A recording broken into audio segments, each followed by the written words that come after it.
Bora lá, bora lá, bora lá. Bora lá, bora lá, bora lá. Bora. Beleza. Vamos tentar dar uma noção um pouco do que é um computador para vocês e um pouco mais especificamente do computador que a gente vai usar aqui como o exemplo da disciplina. Tá? Porque aqui a engenharia não é teoria de computação, mas essas coisas meio que se tocam um pouco, tá? Então vamos lá, gente. Vamos lá. Vamos lá. Lá em sistemas digitais, meio que a última coisa que vocês viram, tá? Era a ideia de uma máquina de estados, né? Tá? Uma máquina de estados. O que era a máquina de estados mesmo, filho? É meio que uma máquina que cada estado representa uma ação que a máquina vai fazer. Então, através desses estados, a máquina vai fazer as coisas que ela devidamente tinha que fazer. E o que é um estado?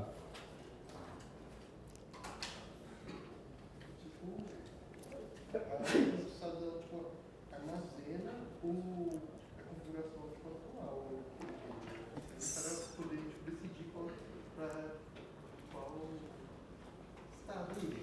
Ela armazena alguma coisa, ela toma ações baseadas no estado, é por aí. Mas olha só uma coisa, essa palavra eu acho que é uma palavra, como é que é o nome mesmo, filho? Estado. Eu acho que essa é uma palavra-chave, tá? Um estado é alguma informação que a gente guardou em algum lugar lá na máquina, tá? Para a máquina usar isso para tomar uma decisão. Tá? E aí vocês lembram que a gente tinha meio que duas arquiteturas, mas é uma arquitetura básica, né? Onde a gente tem algum tipo de memória aqui. Lá em SD a gente faz essa memória com flip-flops, né? Tá? Mas tem algum tipo de memória aqui, tá? Tem alguma lógica combinacional, que eu vou chamar aqui de Next State Function, tá? Que é lógica combinacional, não tem memória aqui. E aí o que isso aqui faz? Isso aqui produz a entrada dessa memória, os dados que vão ser armazenados nessa memória. Tudo bem? Ela que calcula aqui. O que é a próxima coisa? O que eu preciso me lembrar? Tudo bem? Porque o estado é se lembrar de alguma informação. Certo? O estado é se lembrar de alguma coisa. Quem diz que coisa é essa que eu preciso me lembrar? Essa função aqui. Tranquilo? Tem uma outra função, que é combinacional também, que pega o estado atual da máquina, que é o que ela está lembrando agora, e produz as saídas da máquina, de fato. Beleza? Que é algo observável aqui para, tipo assim, é o que eu consigo medir alguma coisa lá na hora que a gente faz o sistema. Todo mundo ok com isso? E o que são as...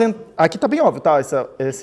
Essa função de saída aqui é combinacional, a gente chama inclusive de decodificador de saída, porque ele pega uma informação e transforma em outra só.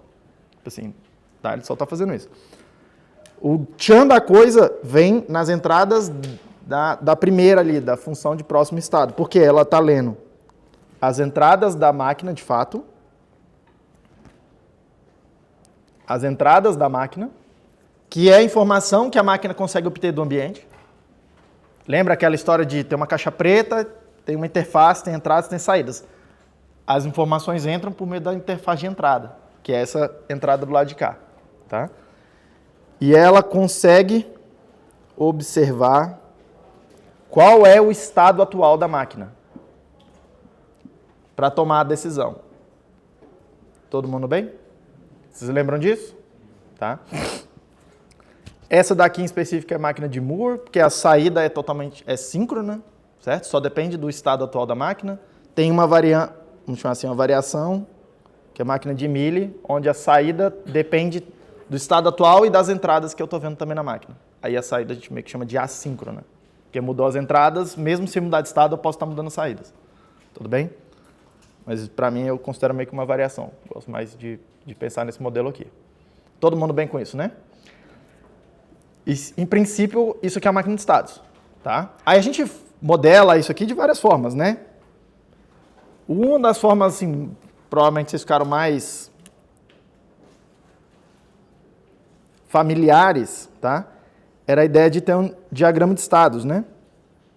Onde eu represento possibilidades de coisas que eu estou armazenando nessa memória aqui, tá? E eu represento a função de próximo estado com umas setas assim.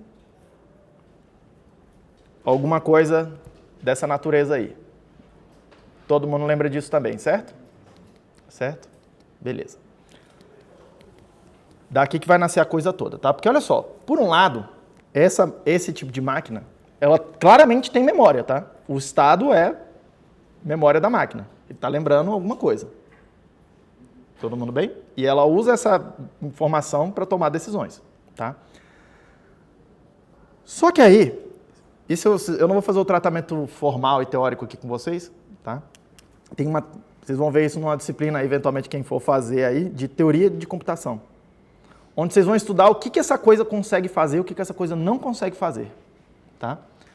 Mas uma das principais coisas da máquina de estados aqui, tá? É que é meio óbvio, assim, de observar aqui, é que ela só consegue lembrar aquilo que você pré-determinou. Porque você escolhe os estados na hora de projetar a máquina, certo? Vocês projetavam os estados, falavam, vai ter esse estado, aquele estado e tal, não sei o quê, tal, esse aqui vem pra cá, tal. Vocês determinam o estado previamente, certo? Vocês, antes de fazer a máquina, ou no processo de projetar a máquina, vocês decidem todas as possibilidades de coisas que aquela máquina pode armazenar. E ela não consegue fazer nada além daquilo. Porque para lembrar uma coisa diferente do que vocês projetaram, precisa de um outro estado. É meio óbvio isso aqui, a gente não estava pensando nisso, tá? E aí isso aí começa a ter começa a introduzir várias limitações bem fundamentais assim para essa máquina. Ela é uma máquina bastante limitada, tá? De novo, não vou fazer o tratamento teórico aqui, nem vou provar coisas sobre essa máquina aqui, tá? Mas, por exemplo, e aí vindo para um mundo um pouco mais alto nível que vocês estão talvez mais acostumados. Uma tarefa bastante comum que a gente quer fazer, por exemplo, eu estou escrevendo um compilador, tem vou chamar uma função qualquer aqui, é bem comum essa sintaxe, né? Abre parênteses, vai botando os argumentos aqui, fecha parênteses, certo? E às vezes tem coisas que abre e fecha parênteses aqui dentro. E abre e fecha parênteses dentro daquela coisa. É bem comum isso, né? Esse tipo de máquina de estados aqui, ela não consegue detectar essas coisas muito bem. Por exemplo, esse abrir e fechar parênteses. Decidir se você fechou todos os parênteses, tá? Ela consegue, se você projetar ela para detectar que tem um parêntese abrindo e um parêntese fechando. Mas a máquina de estados assim, ela não consegue fazer o caso geral. Do tipo, eu vou abrindo parênteses e meio que a gente sabe o que fazer. Vai contando aí quantos parênteses tem aberto. Então, na hora que você viu esse símbolo, conta aí 1, 2, 3. Na hora que você vê um desse, conta um para trás. 1, 2, 3, 2 e assim por diante. Esse tipo de construção não consegue fazer isso. Por exemplo, é uma tarefa relativamente simples. Para o estado de coisa que a gente quer fazer. Todo mundo bem? Mas vocês viram que é bastante poderoso já, né? Vocês viram que é bastante poderoso. Tanto é que quando vocês estavam projetando aqui sistemas digitais, dá uma certa impressão de que meio que não tem nada que essa coisa não possa fazer. Dá uma sensação dessa, não dá? Não dá? Pois é. É por isso que é um pouco surpreendente você parar e pensar, caramba, tem coisas que parecem tão simples e isso aqui não consegue fazer. Tá? Por isso que eu convido todo mundo a fazer a disciplina de teoria de computação, para vocês entenderem essa coisa aqui, inclusive como é o tratamento matemático, é muito interessante isso aqui. Não só interessante como útil. Tá? Mas dito isso, em algum momento alguém teve uma ideia para estender essa máquina aqui. Tá? E a pessoa que inventou isso, ele não estava tentando resolver esse problema específico de fazer, essa máquina é muito limitada, vamos fazer alguma coisa com ela para ela ficar mais poderosa. Essa pessoa não estava tentando resolver esse problema, estava tentando resolver um outro problema na matemática. Calhou que ela resolveu esse mesmo problema. Talvez ela nem soubesse dessa teoria aqui quando ela fez isso, tá? Que foi um cara chamado Alan Turing, que tem inclusive um filme aí e tal. É bem bacana o filme, mas é historicamente meio zoado. Hã? Não entendi. Não entendi. Mas fala mais alto a brincadeira, eu quero ouvir. Eu disse assim, eu quero fazer a brincadeira pra dentro. Eu disse assim, eu não posso participar? Só falei assim, tipo, que é primo meu isso aí. É primo teu? Teu nome é Turing?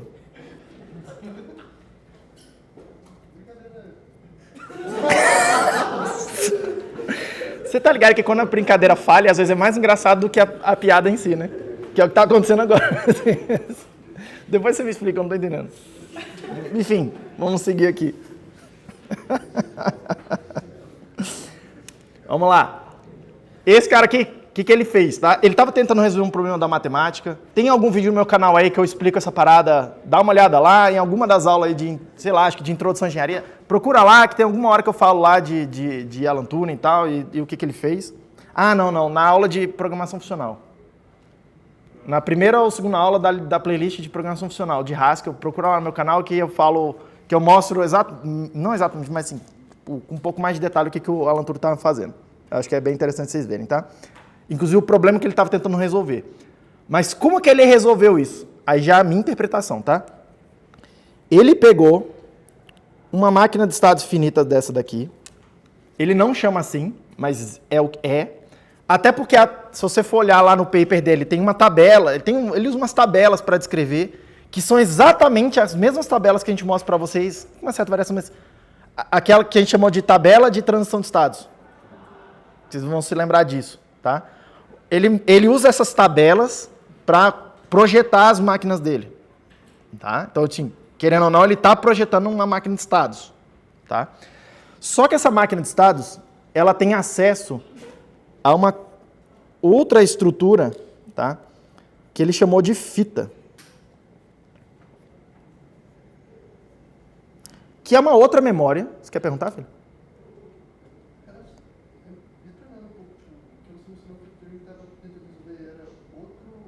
Outro problema na matemática, não era isso aqui. Eu sei qual o problema, mas eu não queria entrar nesse assunto especificamente. É da Enigma isso aí? Não. É o negócio de ordem de grandeza. Não. Ele estava tentando resolver um problema que em alemão o pessoal conhecia pelo nome em alemão de Entscheidungsproblem. Pois é, então assim, tá? Que era um problema ligado à lógica. A lógica mesmo, tá? Tipo, mas enfim, acho que é melhor você assistir lá depois para não gastar muito tempo explicando o que é o problema aqui, porque ele não é relevante aqui pra gente. Tudo bem? Mas não deixe de ver o vídeo lá. Tudo bem? Mas em essência, o que ele fez, tá? Ele propõe fazer uma máquina de estados que tem acesso ao que ele chamou de uma fita. E a fita nada mais é que uma memória, tá? E pela descrição dele, a fita tem espaços bem delimitados, ela é uma fita discreta, né? Tem espaço que ele chama de células, onde você pode guardar alguma informação, um símbolo, escrever um símbolo, tá? Ele não usa só 0, 1, ele usa outros símbolos, mas, tipo, tanto faz, porque a gente pode usar os 0 e 1, que é basicamente o que vocês viram em sistemas digitais, para codificar qualquer coisa que a gente quiser, tá? É só a gente ser criativo o suficiente, a gente consegue codificar meio que qualquer informação usando esses bits, entre aspas qualquer, tá? E essa máquina tem a capacidade de, tá, acessar uma célula dessa daqui de cada vez e escrever alguma coisa, tá? Então, ou na hora que ela vai avaliar o estado dela, usar também o que está escrito nessa célula como entrada da função de próximo estado. Então, a função de próximo estado dele tem uma entrada adicional, que é as entradas mesmo da máquina, vamos chamar assim. Aliás, estou mentindo. A entrada da função de próximo estado, que vem do ambiente, vem aqui da fita. É alguma coisa que a própria máquina consegue guardar na fita. Tá? E o próprio estado interno. Tudo bem? Só que essa máquina aqui, ela consegue escrever na fita. Que é um pouco diferente do que a gente estava fazendo aqui, ó. Tá? Porque aqui, meio que a diferença básica, é que a máquina não consegue ver isso daqui, ó. Em princípio, ela não vê o que ela está fazendo. Ela faz alguma coisa e ela não consegue ver o que ela está fazendo.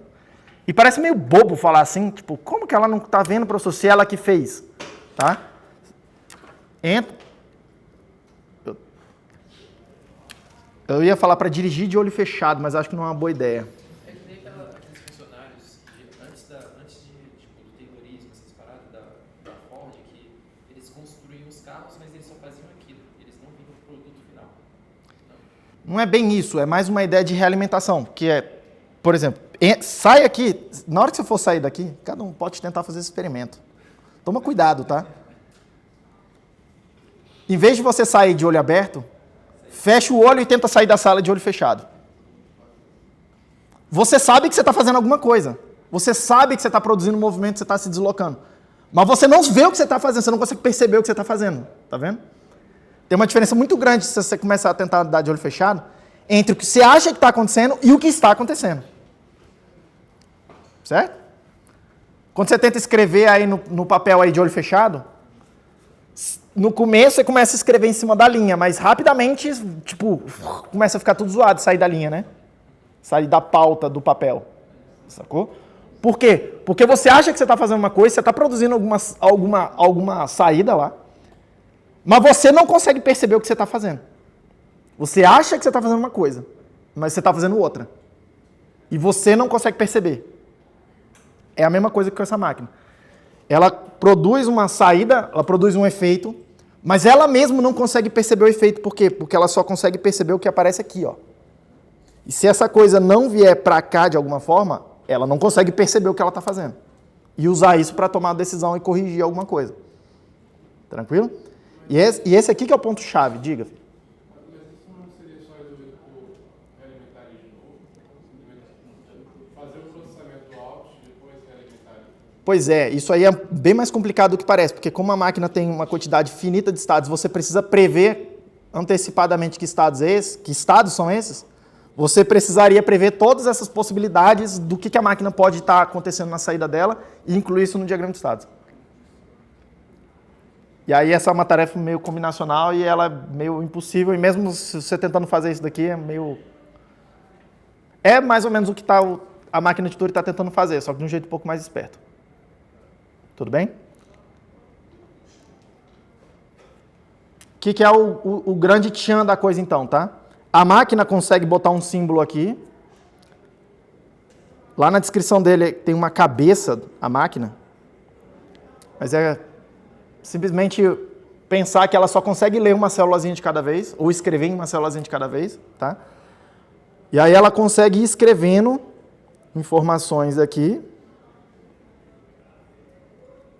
Escrevendo informações aqui. E ela consegue, eventualmente, voltar em algum outro lugar e ler e usar essa informação que ela produziu no passado para fazer algum tipo de computação. Todo mundo bem com isso? Todo mundo bem com isso? É exatamente expandir a memória da máquina. E o Alan Turing, ele não pensou nesses termos. O que ele estava pensando era... O modelo que ele usou para projetar isso aqui foi uma pessoa fazendo uma conta matemática. E é bem natural uma pessoa, a gente pensar assim, se eu pedir para você fazer uma conta grandona, o que você vai fazer? Você vai pegar um pedacinho de papel e vai começar a anotar os números, vai botar depois o outro número embaixo e vai fazer a soma, por exemplo, né? Você usa uma memória externa, que é o pedaço de papel. A gente funciona assim. Tem memória na tua cabeça, não lembra das coisas? Você não lembra o que você comeu mais cedo? Talvez não. Porra, você tem que lembrar. 2 horas atrás eu comi 3 ovos e 40 gramas de presunto. Hã? Ele está comendo ali agora, mas assim. Hã? Então assim, tu lembra do passado? Tu tem memória na tua máquina de estados aí? Tem memória. A teu cérebro não é uma máquina de estados, mas tem memória aí. Tá? Mas ainda assim... Por que você usa uma memória externa para te ajudar? Para saber o que está fazendo. Porque, claro, assim, é difícil até de explicar, né? Mas quando você está tentando fazer, você olha e fala assim, caralho, como é que eu vou manter essa quantidade de informação de uma vez só junto comigo? Se eu te pedir para fazer uma conta bem grandona. Você claramente sente, não dá, não é? Não dá. Por quê? Porque a tua cabeça funciona em parte também assim, ó, como se fosse uma máquina de estados. E aí lembrar de um número grandão é encontrar um determinado estado lá na tua cabeça que corresponde a esse outro número grandão. Só que tu precisa encontrar ele na tua cabeça aí. Ou produzir ele aí na tua cabeça. É difícil pra caramba. Aí o que tu faz? Você vai anotando os símbolos na memória externa. Tudo bem? E aí você vai fazendo regras de coisas mais simples. Tanto é que quando a gente está, por exemplo, somando dois números ou multiplicando, você vai fazendo coluna por coluna. Você não se importa com todo o númerozão grandão. Você se importa só com pedacinhos dele, não é? Pedacinhos de informação menor. É a mesma coisa que a máquina vai fazer aqui.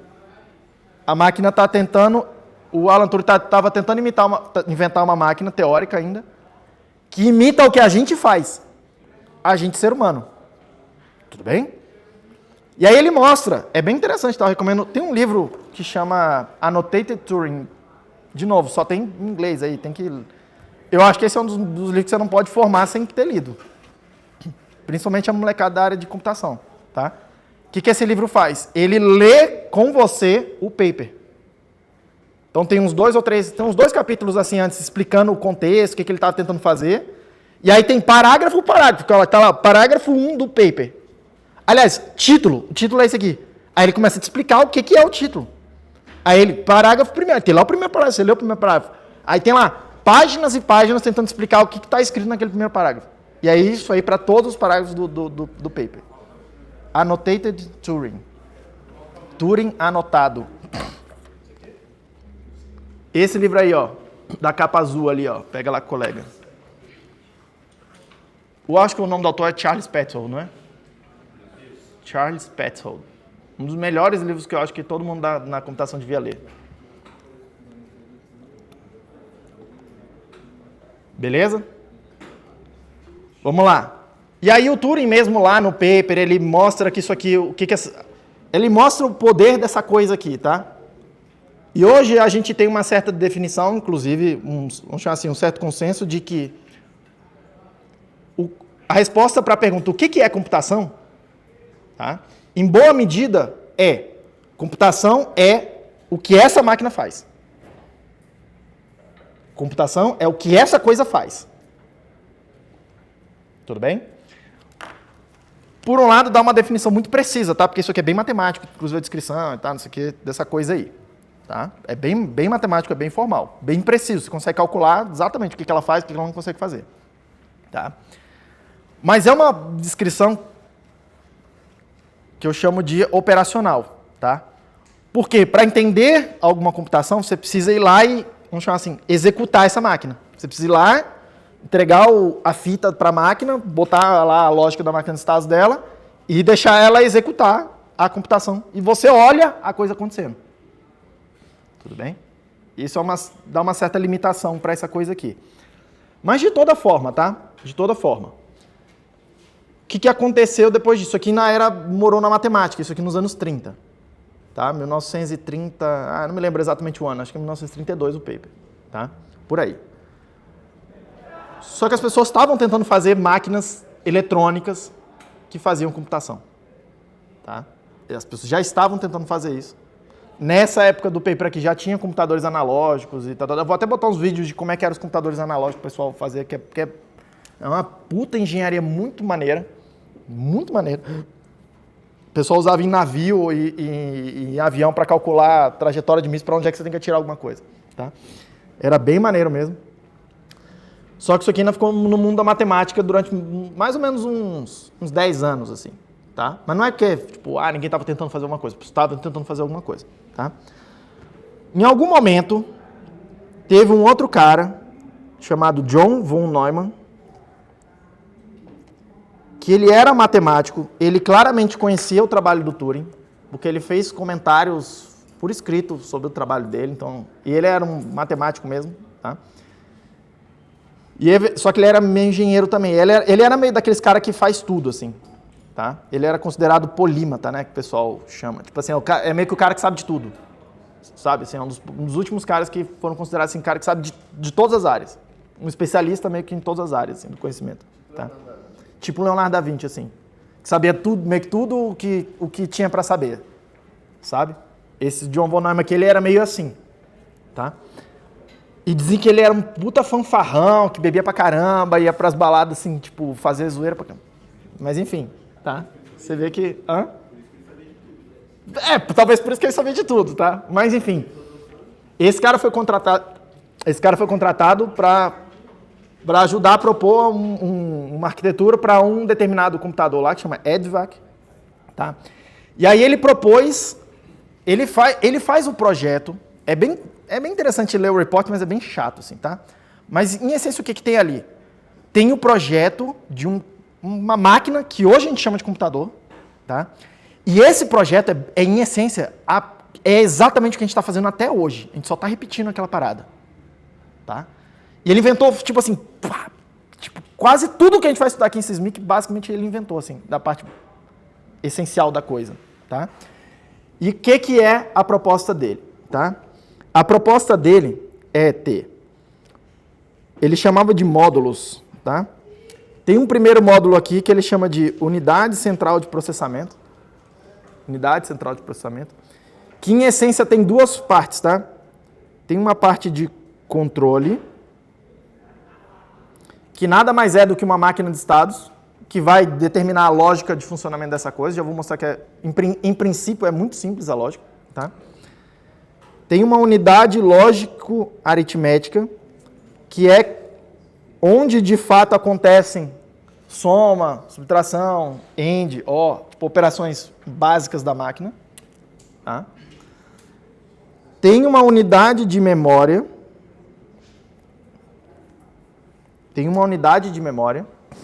E essa máquina tem a capacidade de escrever nessa memória e ler dessa memória. W de write, R de read. Ler e escrever nessa memória. Tudo bem? Só tem uma memória. Assim como aqui na máquina de Turing só tem uma fita. E aí o Turing mesmo faz isso, tá? Na hora de projetar, que ele chama lá de máquina de Turing universal, que basicamente é uma máquina que consegue simular qualquer outra máquina de Turing, tá? Ele separa uma parte da fita para, vamos chamar assim, codificar a tabela de uma máquina de estados que ele quer simular. Hoje a gente chamaria isso de programa, é o programa de computador. E ele separa uma outra parte da fita para fazer os dados que vão sendo produzidos durante, entre aspas, a simulação da outra máquina que ele está tentando executar. Tá? Então tem uma noção aqui de separar uma memória de programa de uma memória de dados, organizar isso numa memória só. Então repare, são duas coisas diferentes, mas que elas estão lá organizadas numa mesma estrutura e não tem diferença entre elas. Tá? Aqui é a mesma coisa, tem uma memória só e não tem separação do que é dados e do que é o programa que está sendo executado. Tudo bem?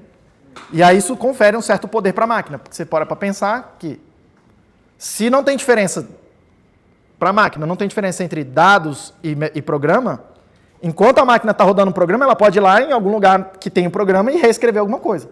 E o que a máquina está fazendo? Ela está reescrevendo o próprio programa. Tudo bem? Então não tem muita diferença entre dados e programas aqui.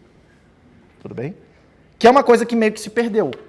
E a gente está tentando retomar isso nas linguagens de programação hoje. Tudo isso aqui tem efeito tipo, em cascata, assim, tipo, em todas as coisas que a gente está tentando fazer depois. Tá? Para vocês terem uma noção muito clara de dados. Você pega uma variável e guarda um dado, certo? Você pega uma variável e guarda um dado. Aqui o que eu estou dizendo é que você poderia ter uma variável que guarda uma computação, uma função, um procedimento. Que para um monte de linguagens aqui era um conceito esdrúxulo até pouco tempo.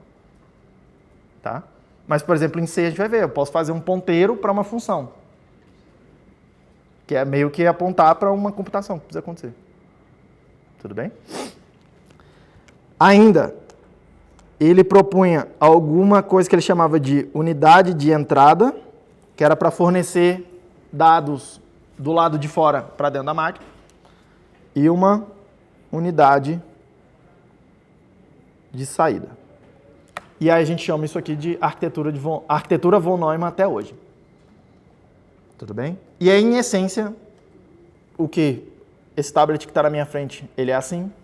Ou alguma variação disso aqui? Esse computador que está na minha frente também é assim?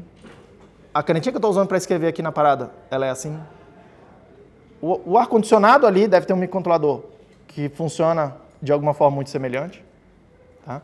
A gente vai ver que o computador específico que a gente vai estar usando, ele fisicamente não é assim. Fisicamente não é assim. Mas logicamente ele é assim. Tá? E eu vou precisar que vocês, tipo assim, o tempo todo comecem a se acostumar com essa ideia de que pode ser que tenha uma coisa física acontecendo e tem alguma forma de organização lógica dessa coisa que está acontecendo que esconde determinados detalhes e me permite pensar como se essa coisa funcionasse de outro jeito. E a gente vai chamar isso de abstração também. Tudo bem? Todo mundo bem? E esse aqui vai ser o modelo mental que a gente vai utilizar, inclusive. Uma memória só uniforme. Apesar de que... E aí, deixa eu mudar de tela aqui. Apesar de que... Esse aqui é o datasheet do MSP430 F5520 qualquer coisa. Que a gente vai estar usando é o 29, tá? E aí, se você for olhar aqui dentro... Esse aqui é o diagrama lógico dele lá. Vamos chamar assim... As partes funcionais dele. Tá? As partes funcionais dele. Se você for olhar aqui, tem um CPU, que é esse pedacinho do lado de cá, esse bloquinho aqui. Tá? Ele está conectado aqui nesses fiozinhos cheios de setinha, que a gente vai chamar de barramento. E aí já vai ficar um pouco mais claro, já um pouco por que é assim, que é para tornar isso aqui mais flexível. Tá? Mas se você for olhar aqui, ó, tem memória RAM. RAM é memória. Só que tem outra memória flash, que é uma memória de outra natureza. Tem duas memórias separadas. Tem duas memórias separadas. Tá? Tem duas memórias separadas. Mas isso aqui vai ser feito meio que de tal forma que é como se fosse tudo uma grande memória. Tá? E aí vou além. Ali no modelo do von Neumann que a gente viu, tem o processador e tem a memória. E o que o processador precisa ser capaz de fazer, tá? Basicamente, a única operação que ele precisa ser capaz de fazer é escrever na memória e ler da memória. O resto é só coisas que ele faz internamente. Ele vai lá na memória, lê um número, vai lá na memória, lê outro número, e aí na hora de somar, ele já tem os dois números que ele precisa. Ele faz internamente isso. Ele não precisa mostrar nenhum efeito. Tá? Não precisa acontecer nada para fora. Ele não precisa mostrar isso para lugar nenhum. Tudo bem? Então, o único efeito que a gente, em princípio, tá? Precisa que um processador realize é ir na memória, escrever, ir na memória e ler. Tudo bem? E aí, o que a gente vai fazer aqui? E eu espero que... E isso é uma das partes mais importantes da disciplina, tá? A gente vai pegar e usar essa ideia de que a única coisa que eu sei fazer com o processador é ler uma memória e escrever numa memória, só que a gente vai enganar o processador. A gente vai falar assim, processador, na hora que você lê num determinado endereço, regiãozinha do que você acha que é uma grande memória só, essa coisa aqui, esse monte de fiozinho cinza, que parece só fiozinhos, essa coisa, que a gente vai chamar de barramento, vai ler essa informação e vai pensar e vai decidir. Ah, o processador está tentando escrever no endereço X qualquer aí. Essa coisa vai falar assim, eu vou direcionar isso aqui para tal lugar. Essa escrita ou essa leitura. E é assim que a gente vai acessar todos esses outros bloquinhos aqui. Como se tudo fosse uma grande memória. Como se tudo fosse uma grande memória. Tranquilo? E aí, repare, o hardware é feito já de forma que, fisicamente, tem vários módulos separados, cada um com sua lógica de funcionamento, cada um até com seu clock, cada um com sua lógica, eles não são relativamente independentes. Até porque a ideia do hardware, de ter as coisas em hardware, é que as coisas funcionem em paralelo, e elas funcionem de maneira independente umas das outras, e tudo ao mesmo tempo. Tá? Só que na hora que eu vou acessar, porque a única coisa que eu programo é o CPU. Eu não programo mais nada aqui dentro, tá? É esse processador. A ideia é que, na hora que eu estou vendo... Qual que é a figura que eu estou procurando? Estou procurando a figura... Espera aí. Eu escrevi em algum lugar aqui. 9.929. Então tá aqui, ó. Aqui. Não. 9.9... O que eu falei? Não, 9.921. 9.921. Cadê? 11, 21. Aqui. Aqui. O que essa parada aqui está falando para mim? O que essa tabela aqui está falando para mim? Deixa eu mostrar uma outra tabela aqui antes, porque vai ser... Ela é parte de uma outra tabela. E essa é uma certa dificuldade de ler essas coisas aqui, mas eu vou tentar o máximo possível não fazer slide muito organizadinho, que é para vocês verem que tem uma certa navegação entre os documentos mesmo para ser feito, tá? Tipo, não é feito para ser didático, é feito para ser preciso. Tudo bem? Por isso que eu não vou fazer slidezinho para andar mais rápido, vou fazer assim porque é assim mesmo. Eu estou procurando isso aqui, ó, mapa de memória. O que o processador vai estar vendo? Tá? E aí, antes de... Deixa eu voltar aqui para essa tela. Do ponto de vista da memória, o que é a memória do ponto de vista do processador, tá? Você vai pensar assim, é bem mais complicado do que isso, o hardware da coisa. Mas é feito de tal forma que você vai pensar assim, ó. É como se tivesse uma grande fita. Essa fita também é dividida em partes.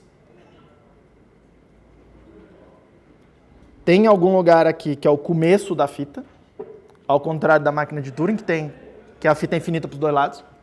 Tá? Aqui para a gente não tem esse luxo. Em cada posição da fita, eu consigo escrever 1 byte. Em cada posição da memória, eu consigo escrever 1 byte. Exatamente 1 byte. 8 bits. Tá? E eu tenho um certo endereço associado a cada uma dessas células aí.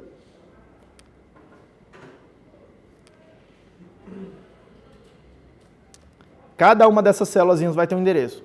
E aí, quando eu quero ler, vai ter alguma coisa que a gente vai chamar de instrução. Na semana que vem, a gente vai começar, de fato, a programar a máquina. Aí, a gente vai começar a ler e escrever essa memória aí, ver como é que está acontecendo, tá? Mas eu vou lá e falo assim, tem alguma instrução que tem a ver com ir na memória e acessar a informação, ler o endereço, ler alguma coisa que está num determinado endereço. Aí eu digo qual é o endereço que eu quero ler. E aí o resultado dessa computação é a informação que está guardada aí dentro. Tudo bem? Aproveitando já que isso aqui está na tela, tá? Aqui a gente vai ter a primeira noção de dados para a gente é o byte. E reparem, tá? A máquina, ela não consegue lidar com bits individuais. Por quê? Porque tudo é ler e escrever na memória. Em essência. É tudo ler e escrever na memória. Se eu só consigo acessar a memória com bytes, eu não tenho como ler um bit lá de algum lugar. Eu preciso ler o byte inteiro. E se eu precisar mexer num bit, a gente viu como mexe num bit separado na aula passada, né? Usando máscara e operações lógicas. Tá? Eu mexo num bit, e aí na hora de escrever a coisa, de volta na memória, eu preciso escrever o byte inteiro. Por isso que a gente vai precisar daquelas operações de máscara. Tá? Porque eu não consigo falar para o processador, em princípio, lê esse bit, se for 0, mantém 0. Se for 1, troca para 0. Eu só tenho como falar. Lê esse byte, faz uma conta com esse byte e escreve de novo esse byte na memória. E aí, eu, programador, se eu preciso escrever só um bit de cada vez, eu preciso fazer uma computação que faz esse efeito para mim. Por isso tem aquela certa complicação. Todo mundo bem? Pergunta. Então, no fim das contas, Alan Turing inventou a rede bytes. Alan Turing inventou o array de bytes. Porque a fita dele ele escreve em cada uma, né? a fita dele escreve símbolos, ele não tem essa noção de byte. Ah, mas é relativo. Para ele são símbolos. Inclusive, ele não se importa com codificação, muito com a codificação digital e tal, ele usa símbolos, quaisquer, ele usa umas letrinhas. Ele usa umas letrinhas em alemão, assim. Pra gente é só uns desenhos mesmo, assim. Que a gente não sabe ler as letrinhas. Eu acho que é muito difícil atribuir essa, vamos chamar assim, essa invenção para alguém, sabe? Porque já tem uma ideia de ter uma fita lá, coisa sequencial. Ele não tem essa noção de endereço na fita. A fita dele não tem uma noção de endereço. Não existe essa noção, tá? Por isso que é bem mais difícil programar lá na máquina dele. Você vai lendo o paper e vai falando, caceta, o bicho tem que fazer uma puta ginástica para conseguir acessar um dado específico que ele guardou em algum lugar. Tem que fazer uma puta ginástica, tá? E é uma puta ginástica que a gente faz meio que até hoje, tá? Porque o que ele faz, né?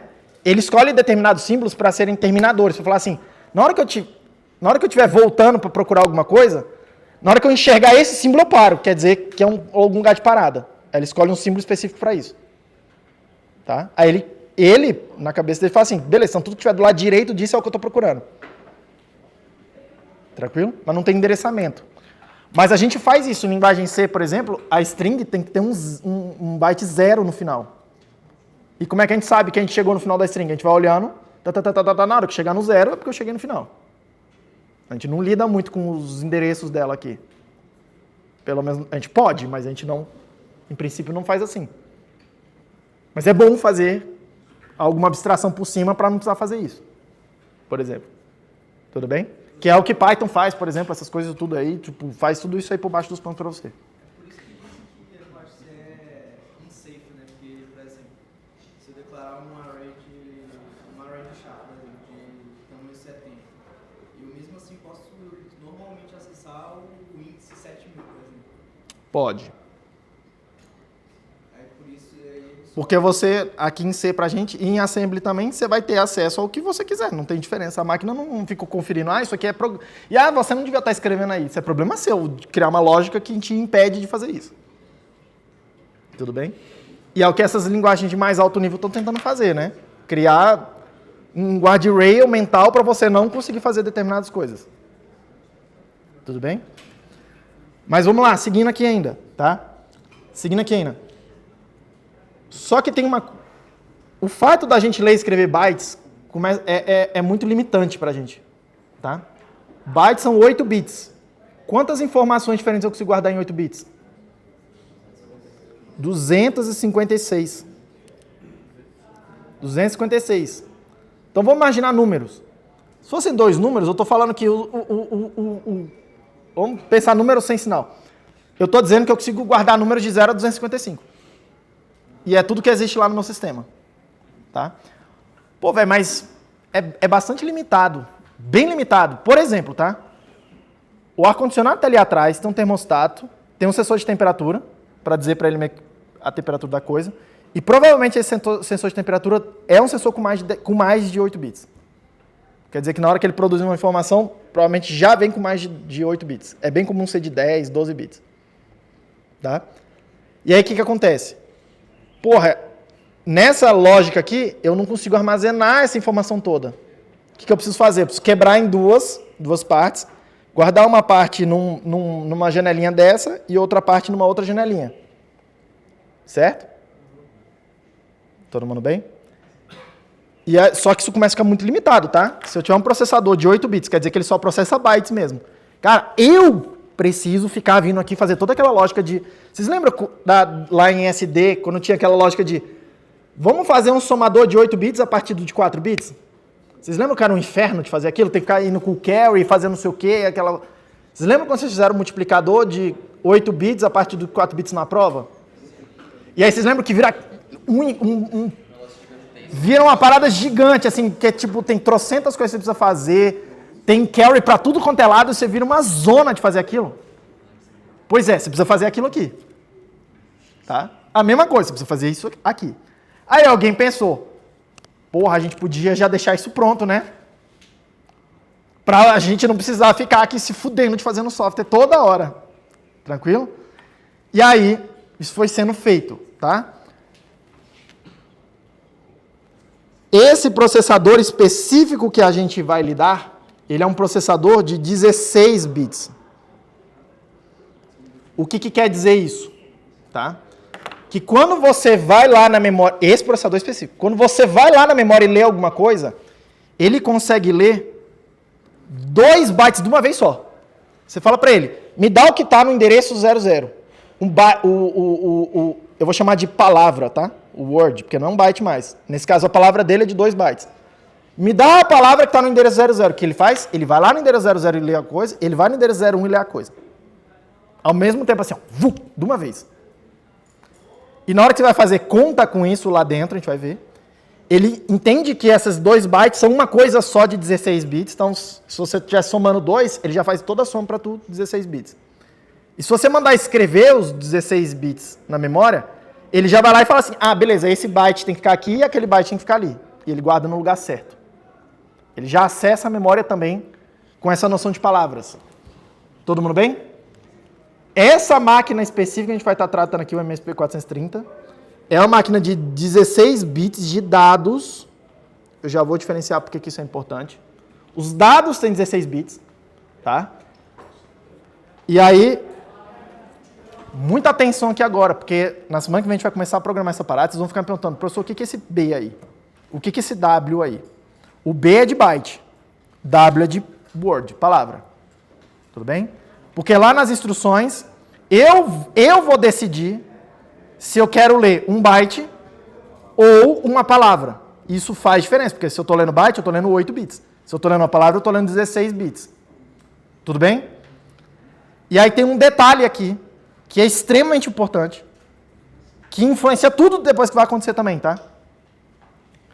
Na hora que eu estiver lendo byte a byte, bytes, eu posso ler byte de qualquer lugar e eu posso escrever em qualquer endereço. Não tem nada especial com os bytes, afinal a memória já está organizada assim. Na hora que eu estou lendo ou escrevendo as palavras, eu não posso fazer a coisa de qualquer jeito, tá? Eu preciso, repare, ó, a memória começa aqui, no 0. A primeira palavra são esses 2 endereços, 0 e 1. A segunda palavra que vai estar guardada na memória está nesses endereços, 02 e 03. Essas linhas vermelhas que eu estou traçando, a gente dá nome para elas, tá? A gente chama de word boundary, né? Tipo a fronteira das palavras. Onde que começa uma palavra e onde que termina a palavra. E começa a próxima. Tudo bem? Nessa arquitetura aqui em particular, quando a gente vai acessar as palavras, a gente precisa respeitar essas boundaries. Isso quer dizer que... Aí, vocês vão ter que se lembrar disso. Na hora que eu estiver lendo e escrevendo na memória, palavras só são válidos dos endereços pares, que é onde começam as palavras. Se eu tentar escrever um byte ou uma palavra no endereço ímpar, vai dar algum erro lá dentro. Essa máquina específica, ela te dá um erro de memória. Tudo bem? Pergunta, filho. Perguntou já, então. Você consegue mexer no byte que está correspondente à memória? Tipo, por exemplo, no caso 0x01, você consegue mexer naquele byte específico ou você... Consigo, é só eu posso ler aquele byte, mexer nele e escrever aquele byte de volta. É bem localizado o acesso. Igual a máquina de Turing, ela só vê uma célula de cada vez. Aqui também, a gente só vê uma célula de cada vez. Tudo bem? Só que a gente tem uma certa noção de que a célula tem como se fosse 2 metades, eu consigo acessar uma metade e outra metade, separado. Como se fosse essa noção. Mas a maioria do tempo a gente vai querer ficar acessando por palavra, tá? Esse tipo de acesso, tá? A gente vai dar o nome de acesso alinhado. Eu só consigo acessar as palavras nas fronteiras. Tudo bem? Tem máquinas mais sofisticadas, por exemplo, essa que está rodando aqui no iPad na minha frente. Essa que está rodando no Mac aqui na minha frente. O computador aí que vocês têm na mão, o celular que vocês têm na mão. Essas máquinas são mais sofisticadas, tá? E muito provavelmente elas permitem o acesso desalinhado. Muito provavelmente ela me permite escrever uma palavra aqui, ó. Assim, ó. Aqui. Tudo bem? Mas, normalmente, fazer isso te dá mais flexibilidade. Você consegue fazer mais coisas. Só que fazer isso normalmente tem um custo computacional lá dentro da máquina.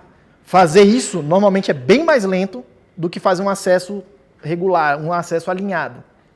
Tudo bem? E aí isso vai ter impacto, porque a gente normalmente...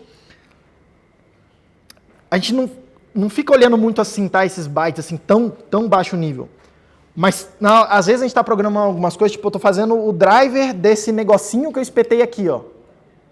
Aí eu preciso lidar com bytes bem individualmente, assim, bit a bit, coisas assim, tá? E aí em C eu vou criar determinadas estruturas lógicas e o C vai partir do pressuposto de que o acesso tem que ser alinhado. Então ele vai fazer coisas para mim que às vezes não é o que eu quero que ele faça. Aí eu preciso muitas vezes sair do C, escrever um pedacinho de alguma coisa em assembly, um pedacinho de código em assembly, envelopar de novo e acessar via a outra linguagem.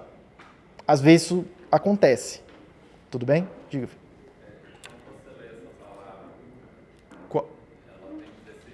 Isso.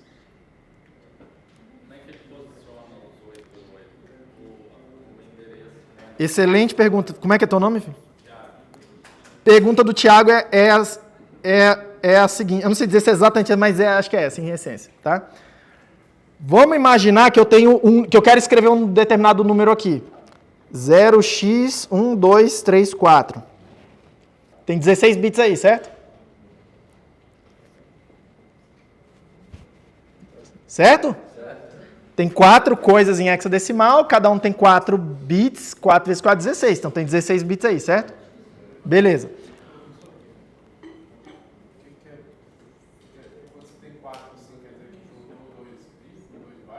Não, isso aí são 16 bits. Quais bits são esses? Vamos lá. Voltando à aula passada. Hã? Esse 1 aí quer dizer o quê? Em bits.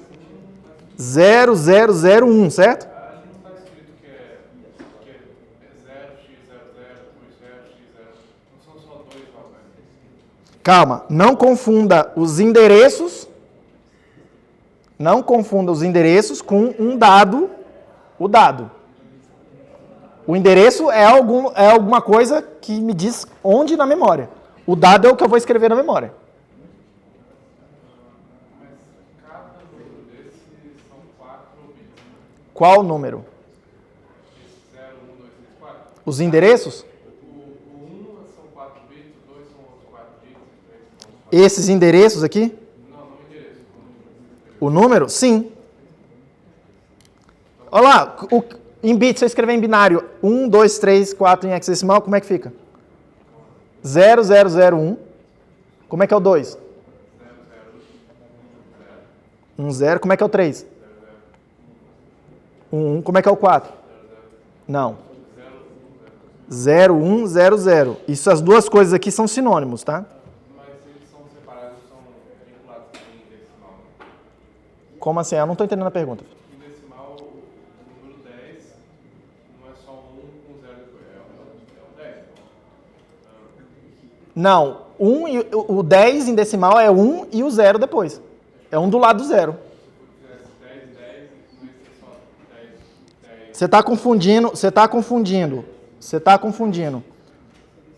Colocar os símbolozinhos um do lado do outro com interpretar os símbolozinhos um do lado do outro. Como é teu nome, filho? Pedro? Tira da sua cabeça que esses números significam alguma coisa. São só símbolozinhos que a gente está mexendo com símbolozinhos. Se eu desenhasse solzinho, casinha, estrelinha, preciso de um quarto símbolo. Hã? É que lua é ruim de desenhar. Luazinha. Gostei. Coração. É porque o meu coração ficou um coração de gelo, e aí eu não lembro dele. Coração. Se eu estivesse falando para você, quero escrever esses 4 símbolozinhos na memória, é a mesma coisa. Esquece, para de tentar interpretar os numerozinhos que você está vendo como números. Para de tentar interpretar isso. Vou repetir isso a exaustão.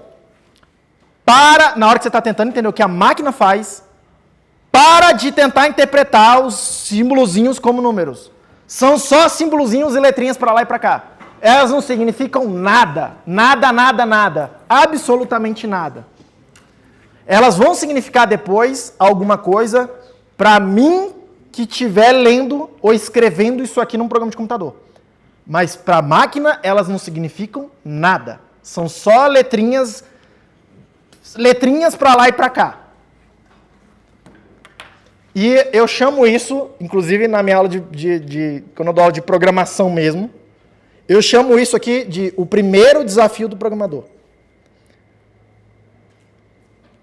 Você vira o programador, você dá o primeiro passo para virar um programador quando você desassocia da sua cabeça que essas letrinhas têm algum significado. Porque enquanto você lê o númerozinho e fica pensando 1, 2, 3, 4, quanto que é isso? Você está ferrado. Porque a máquina não se preocupa com quanto é isso. Ela não tem noção de significado. Enquanto você não consegue pensar que nem a máquina, que não tem semântica, só tem símbolos, só tem sintaxe, você não consegue entender o que a máquina está fazendo. E você pode até escrever código, mas você não é muito diferente de um macaco ou de um gato pisando no teclado. Tá? É a primeira coisa que você precisa se livrar. Tudo bem? Separa essas duas coisas, semântica e de sintaxe. Aqui, quando eu estiver falando da máquina, só tem sintaxe. Eu fiquei um pouco que na passada você comentou que muitas linguagens não escrevem, não falam binário, eles só falam decimal e você faz a operação com números decimais, tipo aquele end. Mas aí você já está tentando ir para um lado de semântica. Só lembra disso, é um monte de numerozinho. É letrinha, é só letrinha. É só letrinha. Mas vamos lá, o que interessa aqui pra gente é, eu quero escrever 4 letrinhas que ocupam 2 posições aqui, certo? Porque cada posição só cabe 2 letrinhas de hexadecimal, né? Que é o byte. Tranquilo? Eu tenho 2 opções, tá? Como é que tá o nome, meu filho?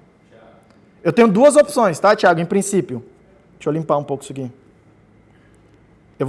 Deixa assim. Eu tenho 2 opções. A primeira opção, tá? É eu colocar o byte menos significativo, que é o 34, aqui, e botar o byte mais significativo aqui. Essa é uma opção. Só que eu tenho uma segunda opção. É colocar o byte mais significativo no maior endereço e o menos significativo no menor endereço. Você concorda comigo que é uma escolha, né?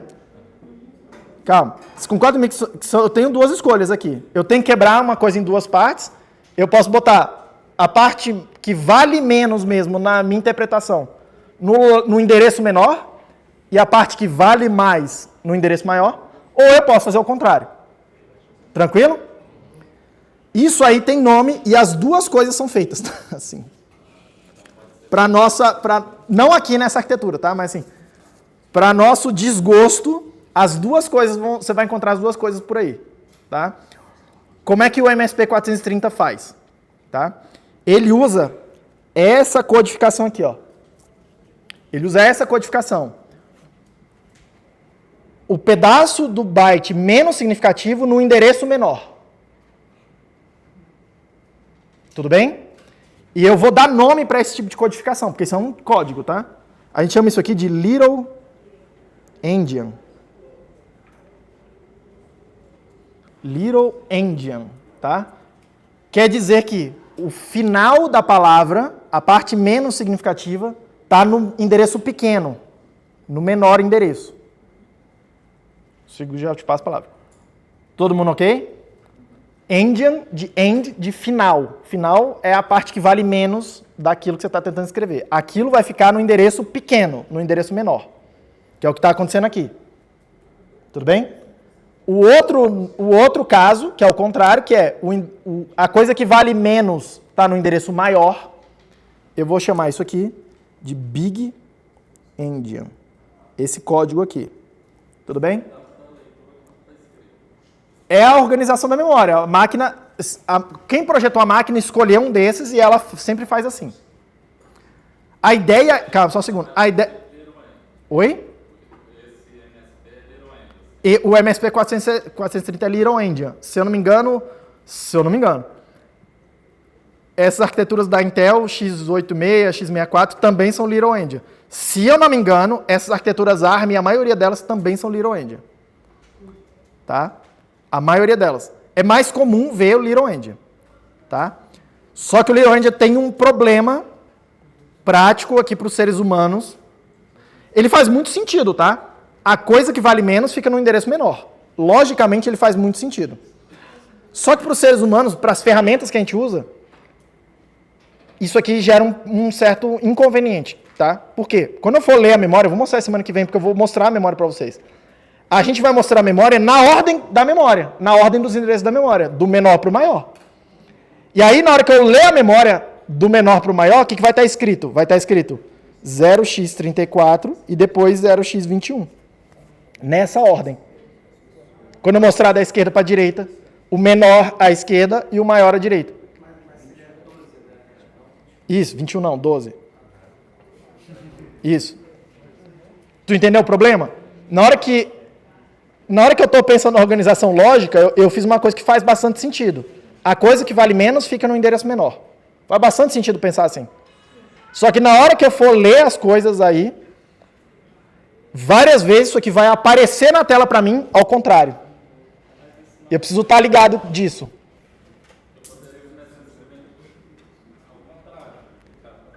Mas você vai ver que é... Porque na hora que você está lendo a memória, você não está pensando que aquelas coisas são dados que estão compostos. Você está pensando que tem uma coisa, tem esse byte, tem esse byte, tem esse byte, tem esse byte, você está lendo os bytes. Aí você está lendo os bytes na ordem, normalmente, do endereço menor para o maior. Tudo bem? Só um segundo, calma. Alguém pediu a palavra por aqui. Fala mais alto, filho, não estou te entendendo.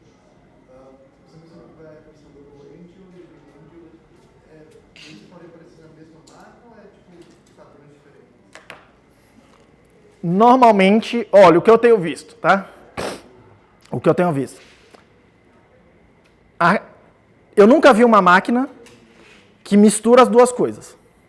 Primeira coisa. Eu nunca vi. Eu não estou dizendo que não seja possível. Eu nunca vi. Onde eu já vi misturar as duas coisas? Porque isso aqui tem implicações depois para tudo, toda hora que eu precisar quebrar uma informação grande em informações menores, esse problema aparece.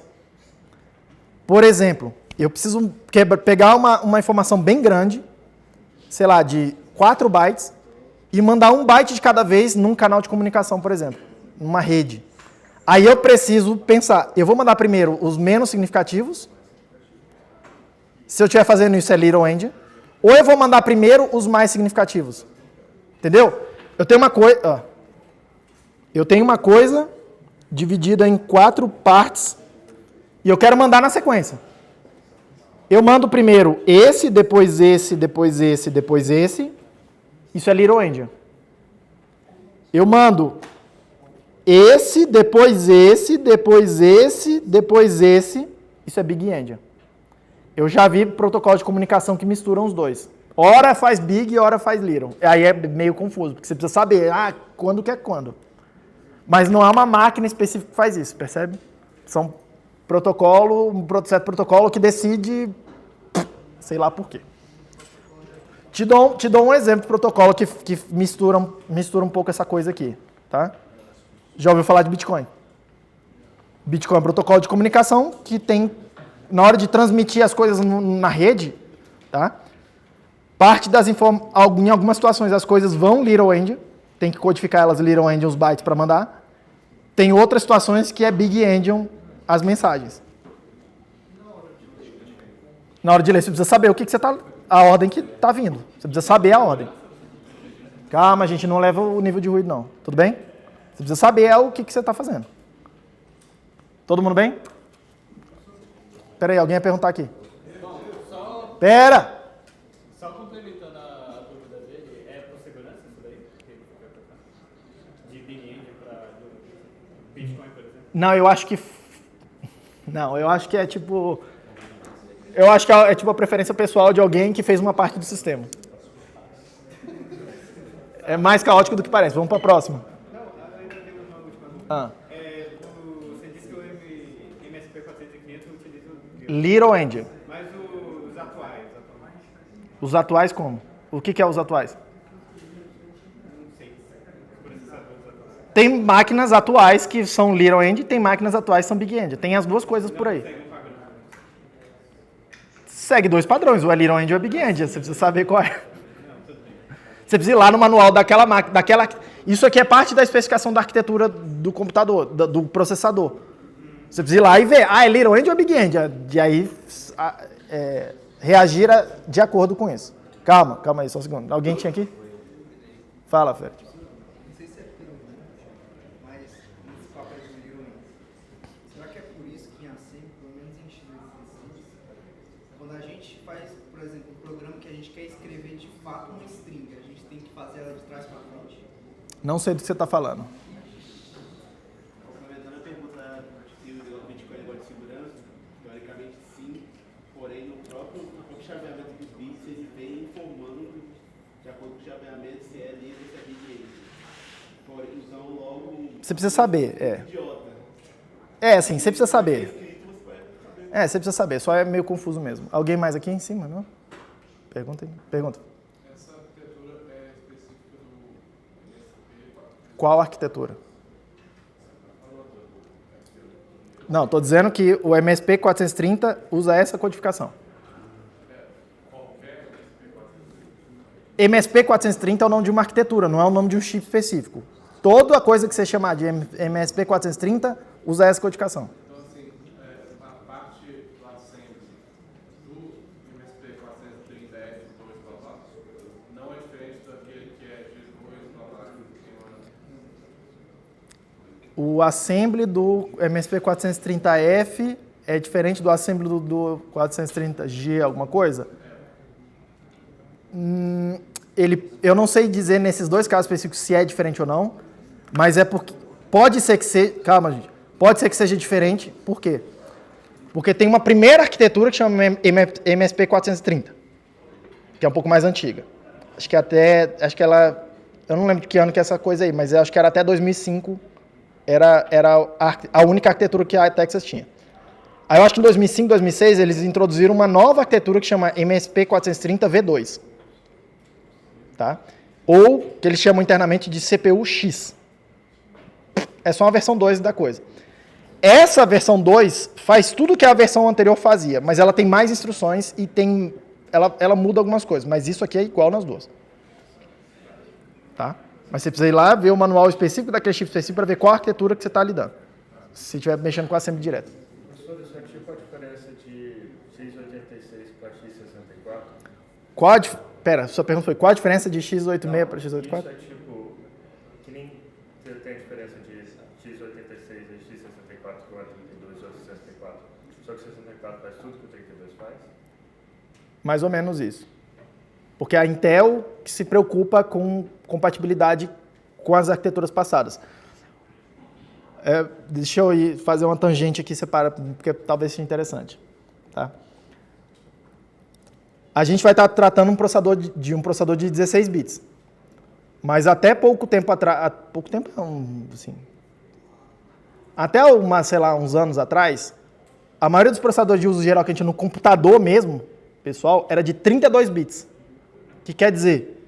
Que aqui a palavra ocupa 4 bytes, em vez de 2.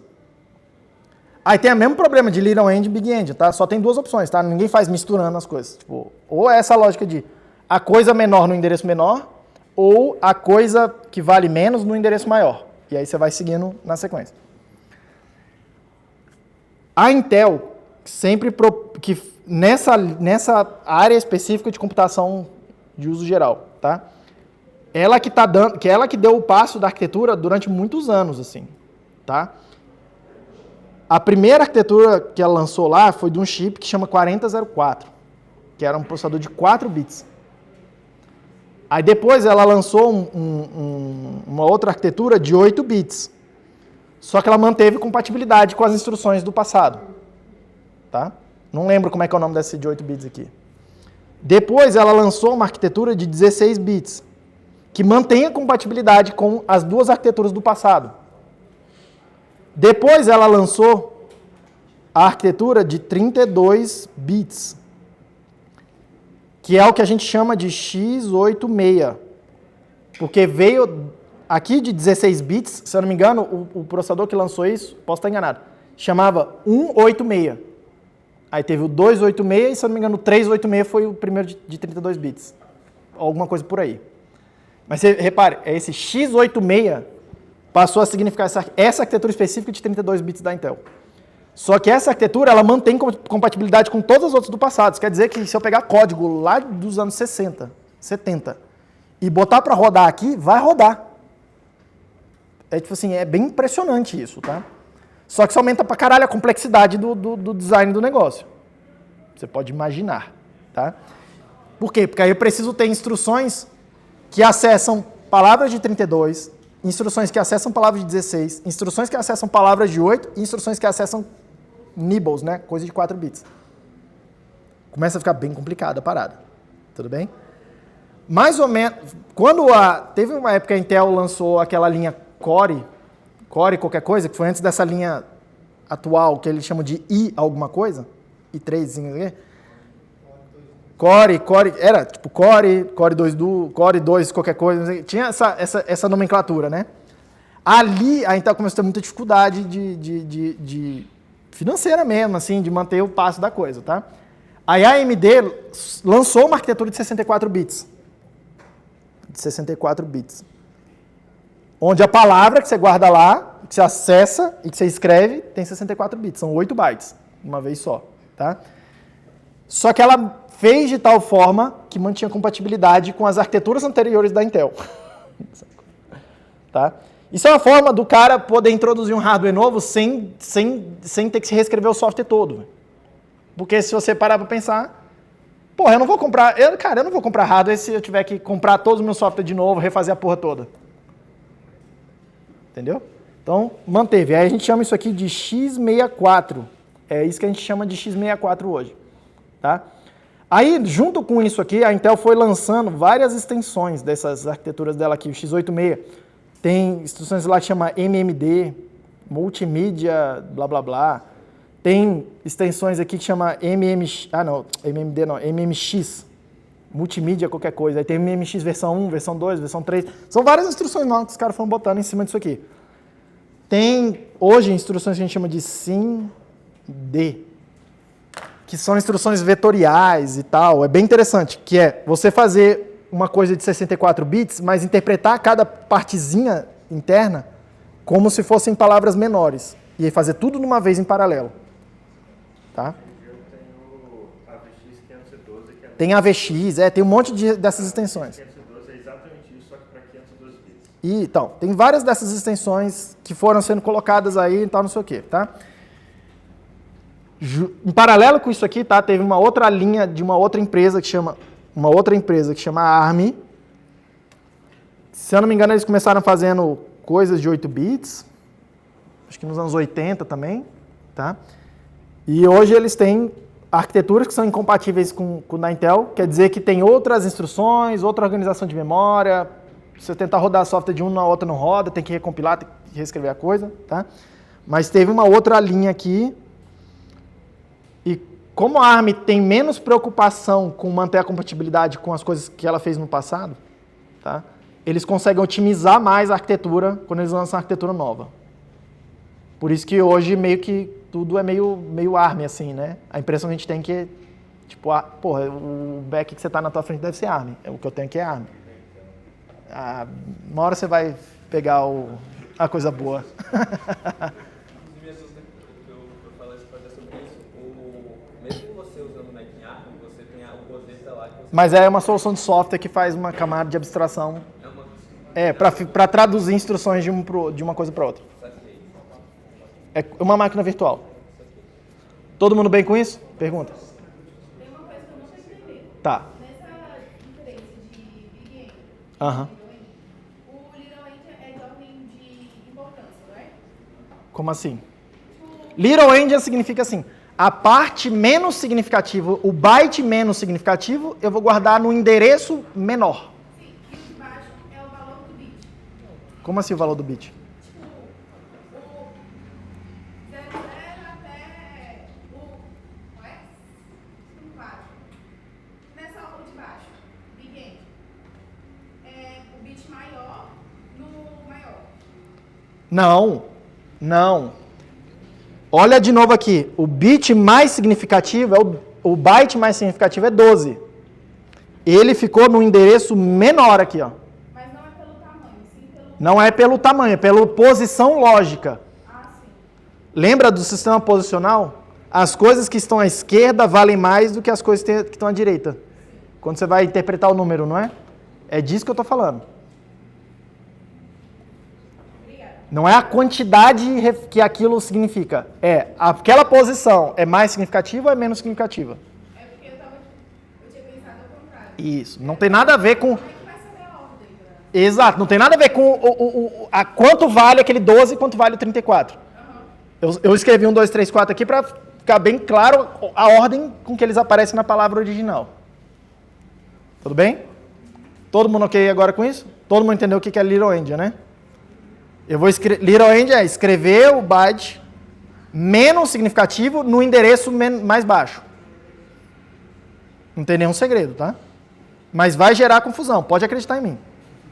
Na hora que vocês estiverem lendo os bytes na memória da parada, não tenho dúvida que vocês vão ler a parada e vão achar que está tudo ao contrário. Vocês vão achar que vocês estão errando as coisas e vão mexer no código de vocês para ficar tudo ao contrário, aí vocês vão estar vendo no debugger na ordem que você acha que deveria estar e está tudo ao contrário, na real. Tudo bem? Então cuidado com isso.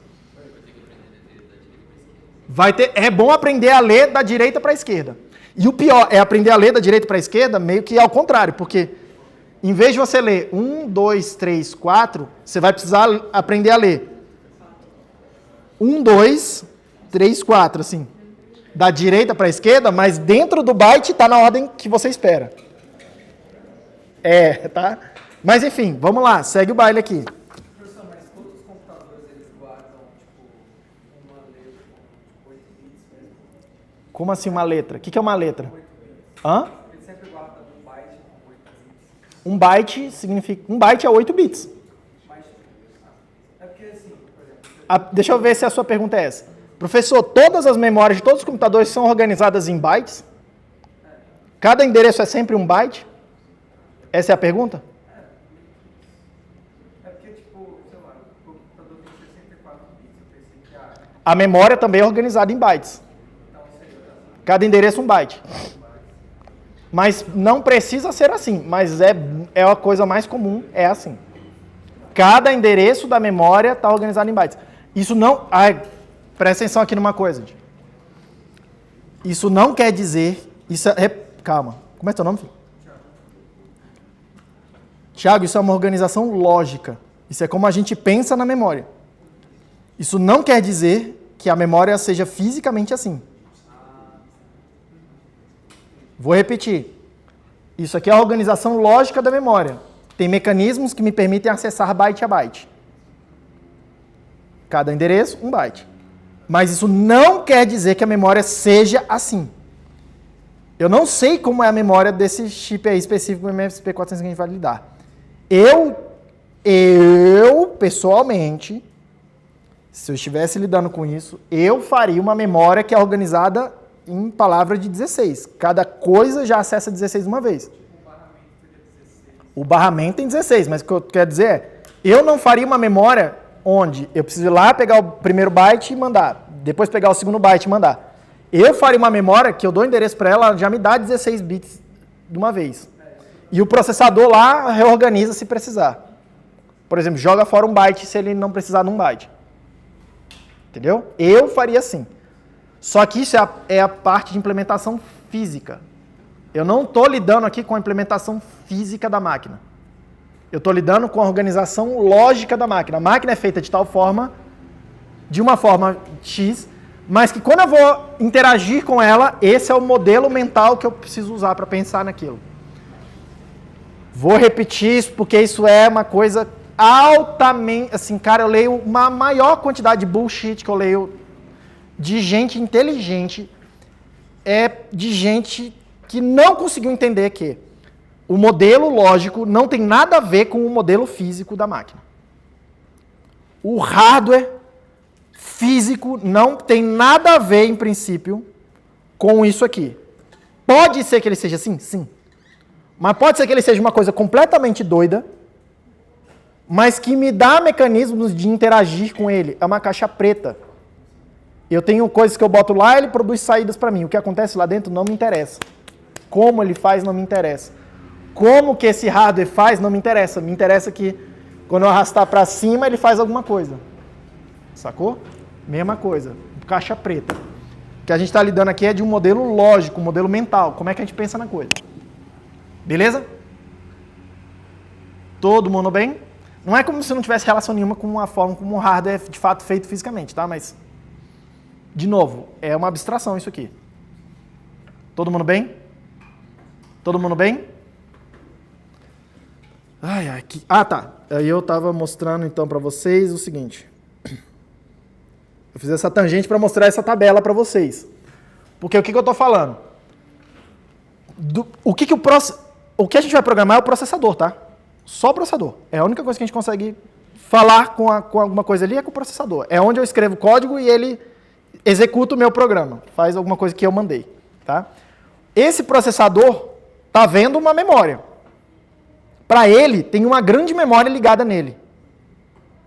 Mas a gente viu que não tem uma memória, tem um barramento e tem um montão de caixinhas plugadas naquele barramento. Certo?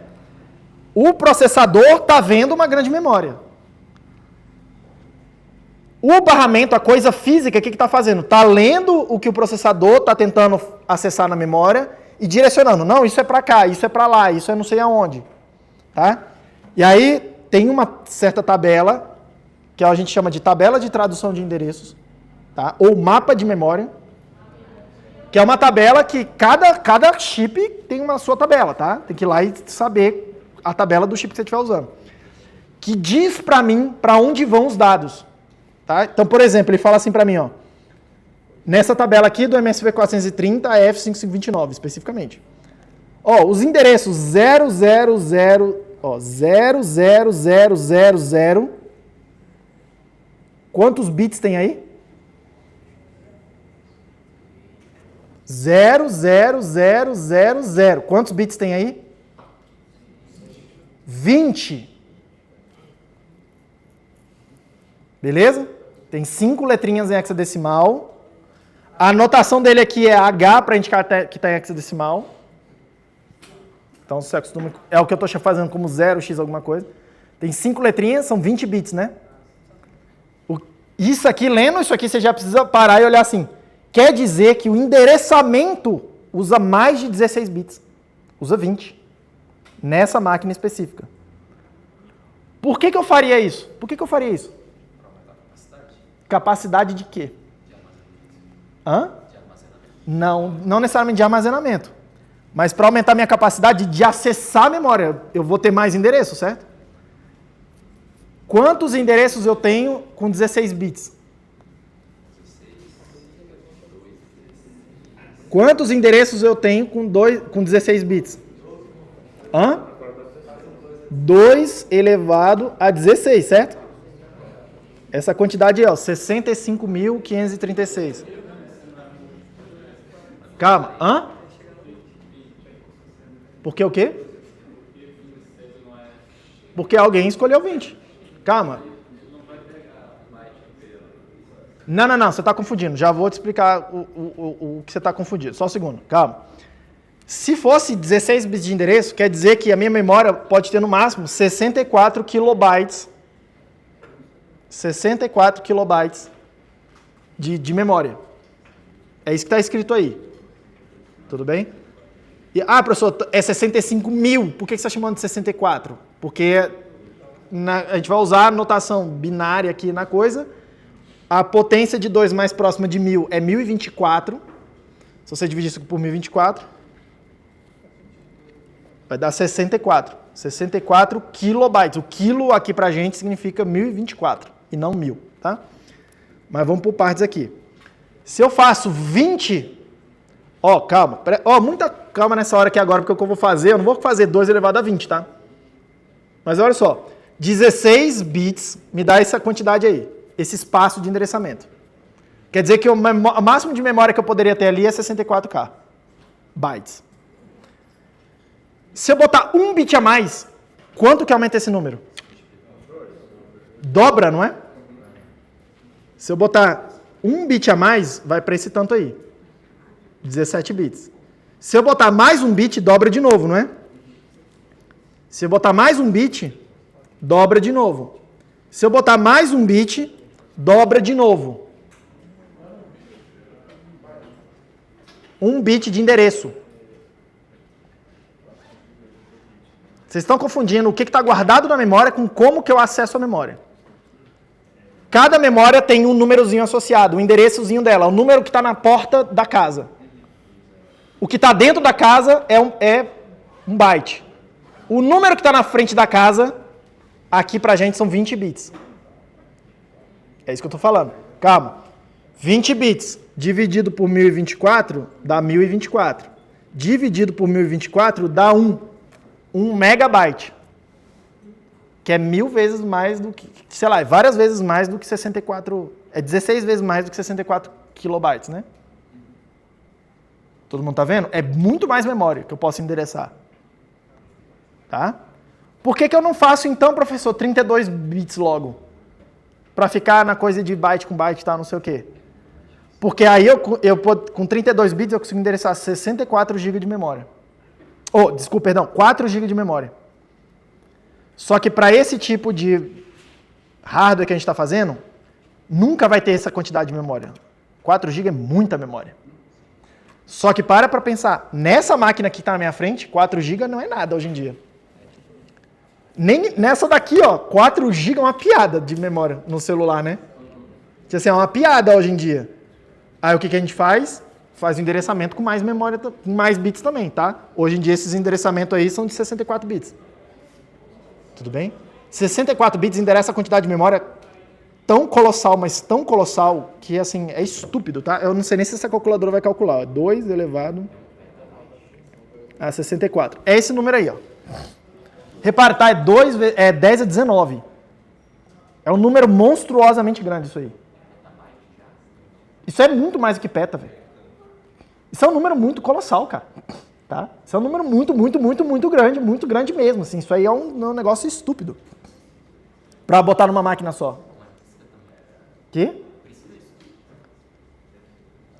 Tem vantagens ter essa quantidade de endereçamento toda, porque me permite endereçar mais memória do que de fato eu tenho. E aí eu fazer uma noção que a gente chama hoje de memória virtual. E aí é como se... cara, aí vocês vão ver em OAC, na matéria de arquitetura mesmo. Lá ele vai explicar o que é memória virtual. A gente usa essa capacidade aumentada de eu consigo endereçar mais memória do que eu tenho fisicamente, tá? A gente usa isso como um truque para poder fazer algumas coisas no software ficarem mais simples. O sistema operacional pode entregar para todos os seus programas muito mais memória do que ele tem. Como se fosse um banco emprestando dinheiro que ele não tem guardado. Sacou? O software acha que tem muito mais memória disponível do que ele de fato tem. Por quê? Porque essa memória é uma memória lógica. Eu tenho muitos endereços. Mas não necessariamente tem uma contrapartida física. Tudo bem? Isso aqui tem certas vantagens. Para a gente isso não vai existir. A nossa arquitetura é muito mais simples do que isso. Tá? A gente está endereçando basicamente toda a memória física. Tudo que tem lá dentro basicamente vai para algum lugar dentro da máquina. Tudo bem? Voltando aqui, ó. Do endereço 00000 até o endereço 00FFF está reservado para os periféricos. O que são periféricos? Periféricos são várias outras máquinas digitais que têm a sua lógica interna que estão lá dentro do processador que eu posso usar elas também. São todas aquelas outras caixinhas que a gente viu ali no outro diagrama. Normalmente o que tem? Timers, que é para ajudar a marcar o tempo. Conversor AD, que é para ler sensores. Conversor DA, que é para transformar dados digitais em analógico, por exemplo, fazer som de volta. Tá? Interface de entrada e saída, que é para eu poder colocar botões, botar outras saídas. Outras interfaces de comunicação, tipo interface de comunicação serial, USB, outras coisas. Normalmente vai aqui nessa coisa de periférico. São hardwares específicos. E como que eu falo com eles? Escrevendo na memória. Não tem uma instrução especial para acender um LED. Como é que eu acendo um LED? Eu escrevo um bit numa memória. Na memória. Só que tem um certo endereço específico que está associado com um certo pino físico que está associado, que eu pluguei um LED lá. Aí o processador está escrevendo na memória, tá? Para ele não sabe que ele está mexendo um LED. Ele não tem essa noção. Ele só tem noção. Tem que escrever esse byte nesse lugar. E aí o barramento pega aquele dado e joga no lugar correspondente e aquilo produz um certo efeito na coisa. Alguém ia perguntar aqui em cima, não, ali. De 20 bits.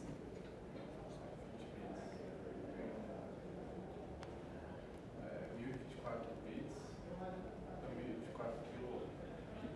1 megabyte. Mas deu em bits, não é? Porque cada... Não. O que eu calculei para você foi a quantidade de endereços. Como é teu nome, filho? Pedro, pensa o seguinte. Tem uma rua bem grandona. Na rua tem várias casas. Cada casa tem um número, certo? Quando você está andando na rua, aqui em Brasília é meio tudo errado, né, a cidade. Mas numa cidade normal, você está andando na rua, tem uma casa, tem o número da casa, certo? Aí você vai andando um pouquinho mais, tem a próxima casa que tem outro número, certo? Certo? É assim? Aí você anda mais um pouquinho, tem outra casa com outro número, certo? Aquele número tem alguma coisa a ver com o que está dentro da casa? Não. Aquele número serve para quê? Para você saber que essa casa é essa casa e aquela casa é aquela casa. É como se fosse o nome da casa, não é? Você concorda comigo? Isso aí é o endereço. Quando você vai mandar uma carta e você quer que chegue numa casa específica, o que você faz? Rua Getúlio Vargas, número 142. Não é isso que você faz? Isso é uma certa casa naquela rua. A casa do lado, o que você faz? Rua Getúlio Vargas, 148. E você sabe que é a casa do lado, não é? Aquele número é para diferenciar qual casa, certo? É o endereço. Entendeu? O que está guardado lá dentro?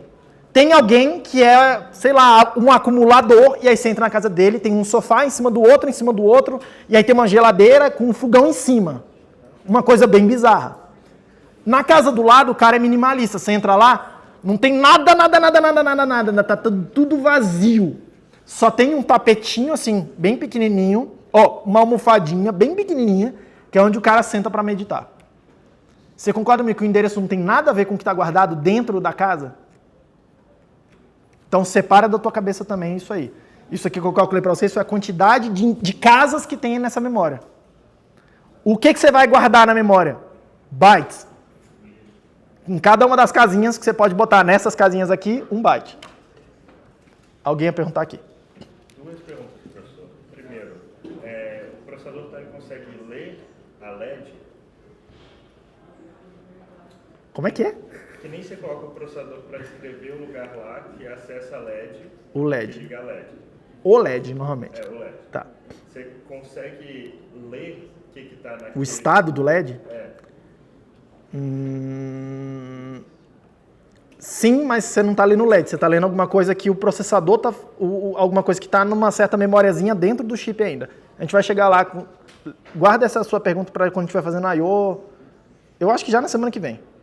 E a segunda pergunta é o quê?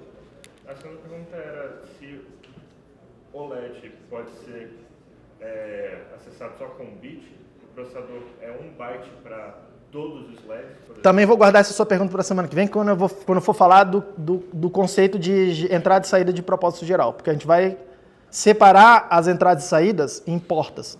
Uma porta tem um certo tamanho. Eu não... De novo, tá? Eu acho que nessa arquitetura uma porta tem 8 terminais. Aí eu preciso acessar aqueles 8 terminais de uma vez só. Só que eu já ensinei para você como é que você mexe num bit só de cada vez, né? Então, mesmo que você escreva o byte, você consegue ligar e desligar um bit separado daquele byte, usando aquela ideia de máscaras. Mas segura um pouco também, que essa é uma pergunta boa, mas está adiantando um pouco a discussão. Mas você já está antenado do que vai acontecer aqui. Porque tudo que eu estou falando aqui vai ter impacto no que eu consigo fazer com essa máquina. Por isso que eu estou estressando um pouco isso aqui. Todo mundo bem com isso? Todo mundo bem? Então, olha lá. O processador veio uma grande memória, tá?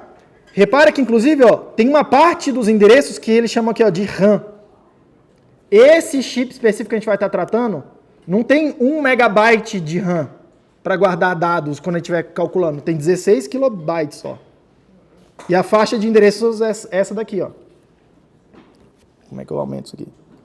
A faixa de endereços... Na hora que eu escrevo lá, int x igual 10, ele vai pegar algum endereço nessa faixa aqui, ó. A gente vai ver isso aí acontecendo, inclusive. Eu vou fazer com muito detalhe para vocês, porque eu não estou tão interessado em ensinar C. Eu não estou tão interessado nisso. Eu estou mais interessado em mostrar para vocês a coisa acontecendo lá no hardware. E como é que a gente... Duas coisas que eu quero com o objetivo da disciplina, tá? Mostrar para vocês que a gente está programando em alto nível, a gente está falando de software, e a gente quer entender o que o software está fazendo no hardware. Quais os efeitos que o software produz no hardware. Tá? Eu vou chamar isso de interface software-hardware. Porque a gente vai pensar em software, a gente vai programar software. Mas eu quero, com vocês, dar uma noção de o que o software faz no hardware. O que o hardware... Qual é a relação entre essas duas coisas? Tudo bem? Não que vocês fiquem pensando nisso o tempo todo.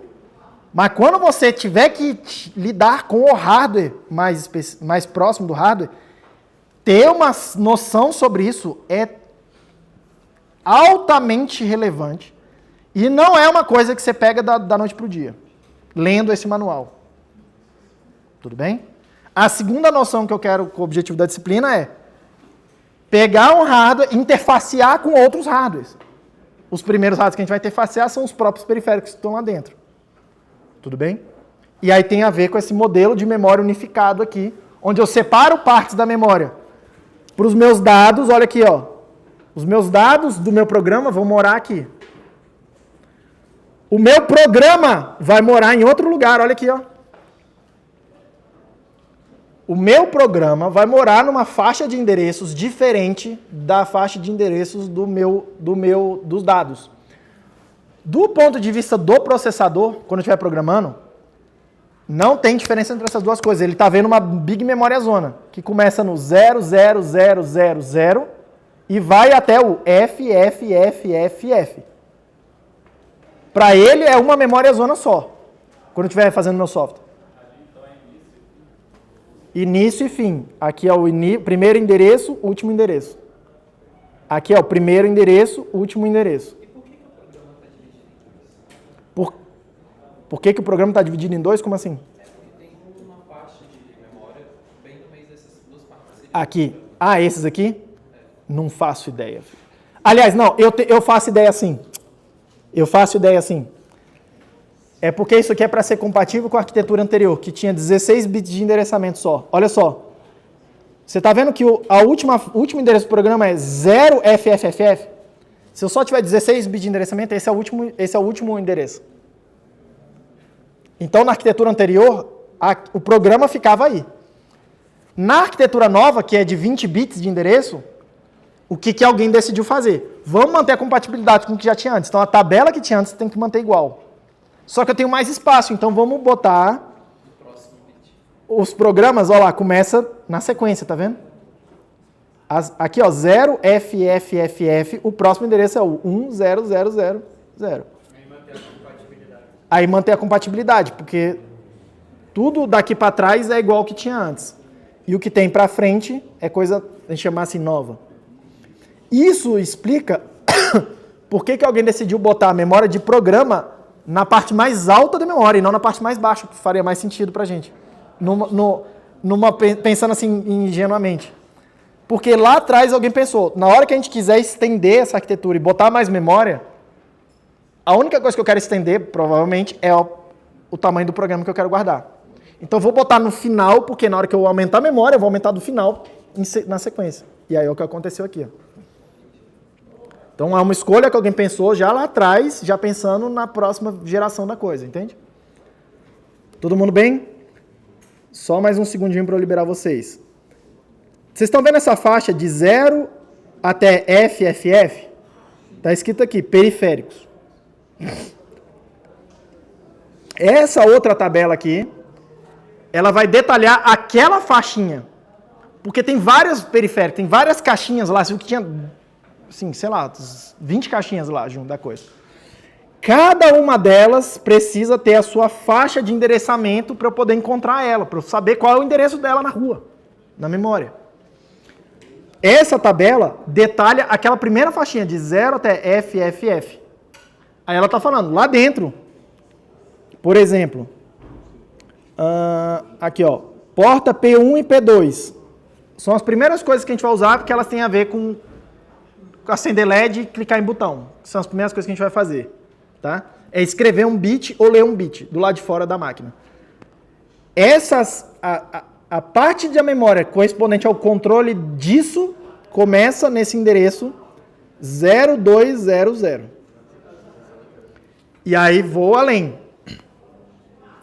Tem mais tabelas aqui para frente. Por exemplo, ó, porta P1 e P2, certo? Porta P1 e P2.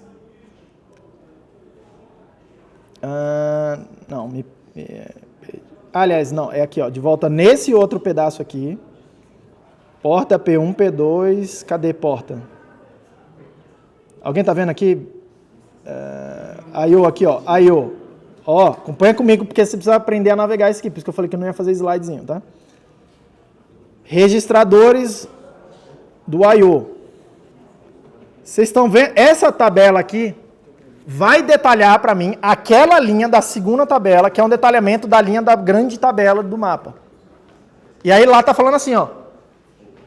Porta P1, P2, as coisas começam nesse endereço, 0200. Aí lá dentro, o que cada um dos endereços significa? Esse endereço, cadê o 0000, o offset 0 aqui, ó. O offset 0 eu vou dar um nome para ele, tá? P3in. Ele significa alguma coisa, ó, P3in. E se eu for olhar lá na frente o detalhamento dele, cada um daqueles endereços vai ter um mapinha desse aqui, bit a bit, falando para mim, esse bit faz tal coisa. Todo mundo ok com isso? Para eu finalizar, então, o que eu gostaria que vocês olhassem, começar, ler mesmo, tá?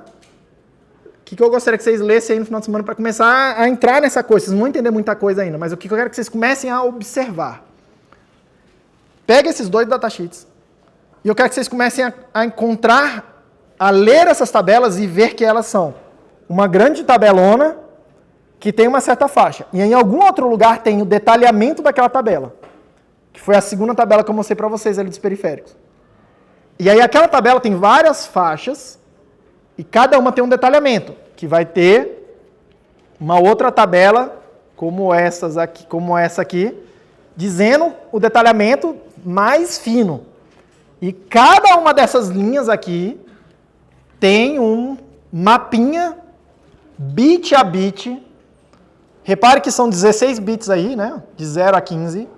Uma palavra num certo endereço, o que significa cada um desses bits naquele endereço. Tudo bem? Eu preciso que vocês comecem a enxergar essas tabelas assim. Tem uma tabela, aí a tabela que detalha uma linha da primeira, aí uma terceira tabela que detalha uma linha da segunda, aí uma quarta tabela que detalha uma linha da terceira, até chegar no bit. Tá? E isso aqui não é besteira. Encontrar essa informação e entender essas tabelas, tá? É uma das coisas que vocês vão fazer toda hora que você abrir a ideia para programar, você vai abrir essas tabelas e vai precisar ler o que é cada bit. Tudo bem?